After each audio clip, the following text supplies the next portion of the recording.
भूर्भुवः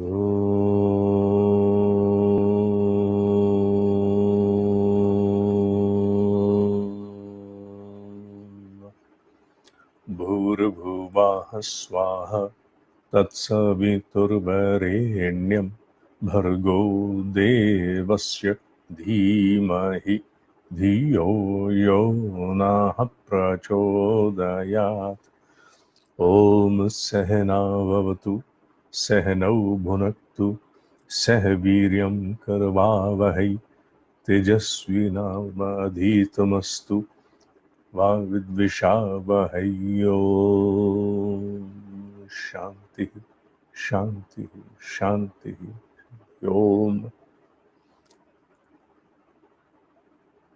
a subject of my own practice, something which day and night, especially during the moments when I am into my upasana, comes forward into the forefront of my thoughts each day,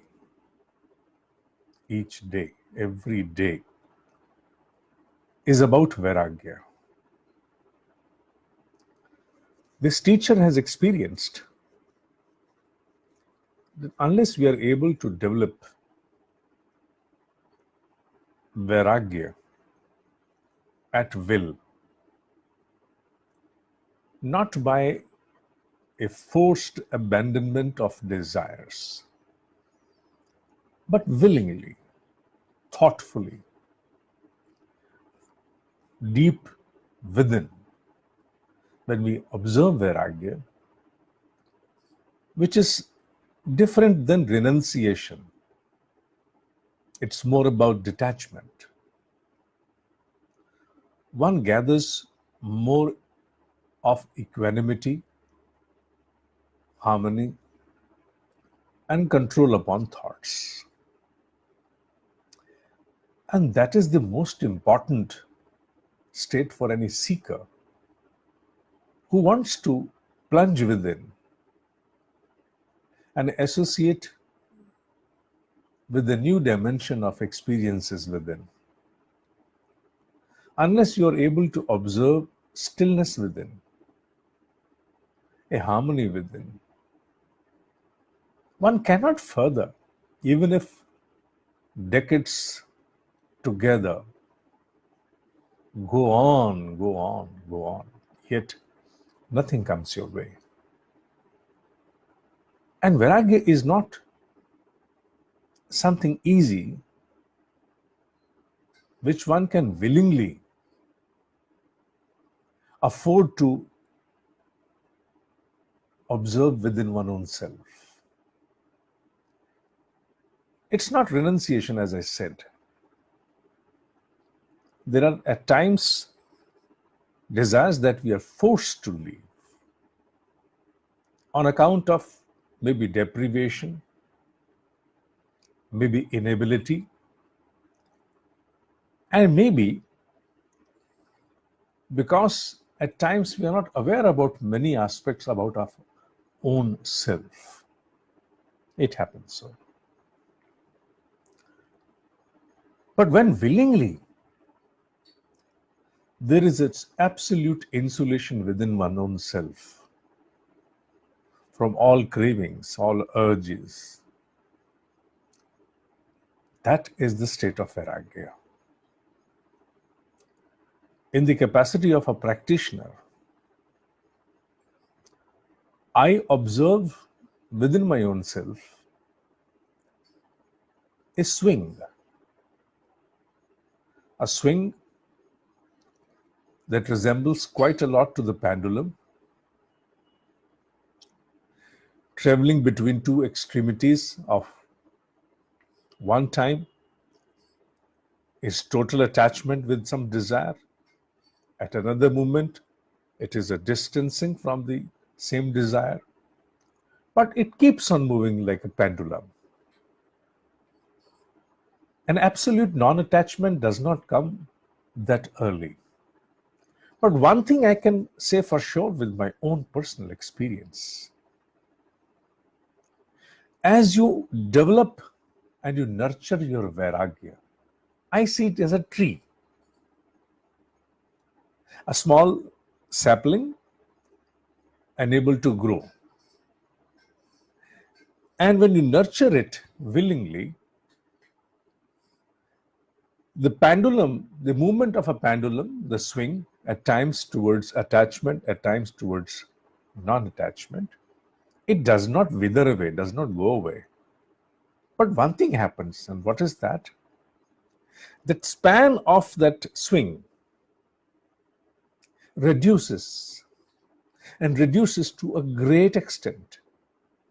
Initially, with any particular kind of a seeking, yearning, or a desire, if you were to travel to the extremity of it, as you develop Vairagya, you do travel towards it, but not to that extent of the extremity. That length reduces. It does not dissipate, but it reduces. And I've seen it personally, observed it personally within my own self, that length being reduced. The movement remains. The movement remains. You certainly swing between attachment and non attachment as a seeker. As a non seeker, maybe not. But as a seeker, you do observe that move between attachment and non attachment. And that length of the swing goes on reducing. Total extinction of it, total elimination of it, I think takes a lot of time, frankly speaking. Dogmatically, if you say that if I am able to superimpose my own mind with any thought that I am into Vairagya, that may happen for a while, but after a while you come back to your own inner original nature, and then again there is an upsurge. Truly speaking, the length of the pendulum, the swing of the pendulum reduces.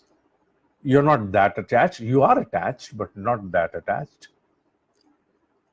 And whereas the detachment, that part of the swing does not reduce.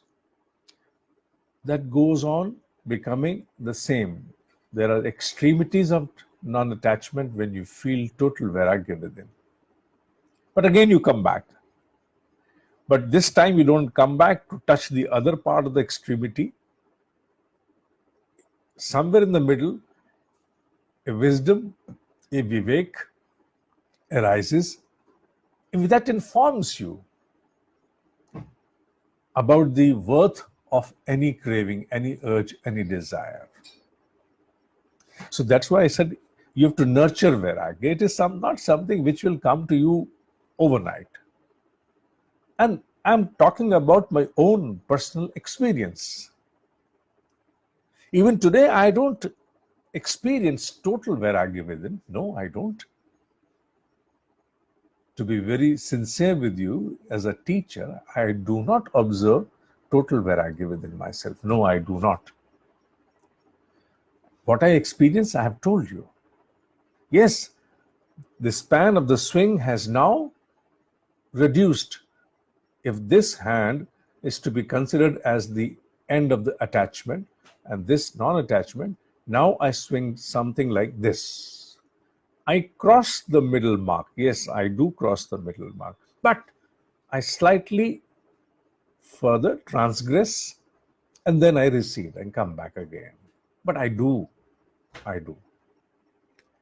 And I have observed the outcome of it. Why is Vairagya essential for a seeker? It is essential because during the moments of your meditation, those intrusive thoughts, those infringing elements that come and thwart your efforts, that come to throw you away, to tear you apart, their intervention is blocked, is checked, is stopped to a great extent. You're able to retain your inner focus, your inner equipoise. Whatever you are contemplating upon, you are meditating upon, the subject or the object of your dharana, you are able to stay with it. And then, what is dhyan? Dhyan is the inner state where you are able to become one with your dharana. Whatever you have, a subject of dharana or an object as a dharana, maybe a thought as a dharana. So, whatever your dharana is, when you are able to stay with it, that ultimately graduates into a dhyan. Short of that, you can go on combating within with your dharana alone, but dhyan would not happen. When dhyan happens, you immediately, first of all, feel a difference within your own physical dimension.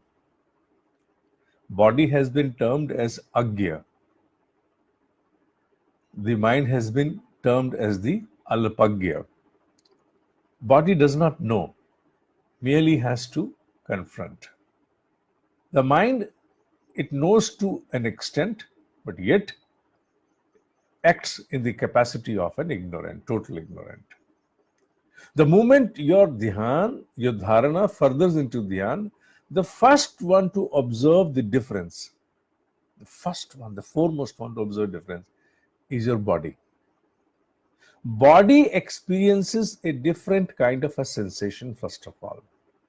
Whether that sensation is within this box, whether it is in the chest, mostly it's over here. It experiences over here, over here. You experience that. And then that furthers. I'll not go into that now. That furthers. And this is what considered as the foremost objective for anyone to sit for meditation. Why do you sit for meditation? You sit for meditation. English is too incapacitated to express. You sit not for dharana, in service to dharana. You sit down for an experience of a dhyan. From service to dharana towards an experience of a dhyan. That's why you sit and meditate. And Vairagya helps a lot. It's one of the 4 major contributors. So today I'm only talking about Vairagya. Vairagya develops willingly when you follow the exact words of Adiguru Shankaracharya. When you follow his words with exactness on Vairagya. And his words convey, and I consider that his words to me are ultimate. There is nothing beyond I have been able to read, understand, or absorb in the light of Vairagya. He says, remove all superimpositions upon the desire. Take hold of any desire. Catch hold of any desire that torments you, bothers you the most. Get hold of it. Get hold of the desire. Hold on to that. Remove all of its superimpositions. You synthesize it, analyze it to the extent. What is it ultimately going to give? What is the end of the gratification that is it's going to contribute? Is that gratification that you're going to derive out of the accomplishment of the desire going to stay forever? Or merely a momentary, transitory gratification will come, and then again, like an insatiable fire, you will seek the same desire, the accomplishment of same desire again and again, again and again, again and again. And if it is not going to stay, then consider it as anatma and as a barrier. Go on to it. Even if I get this, what is going to happen? Go on asking yourself. When you question yourself in the light that even if this particular desire gets accomplished, what is going to happen? What is going to change in me? What is going to be a lasting change into me? And if there is no lasting change into you, then consider it as a wise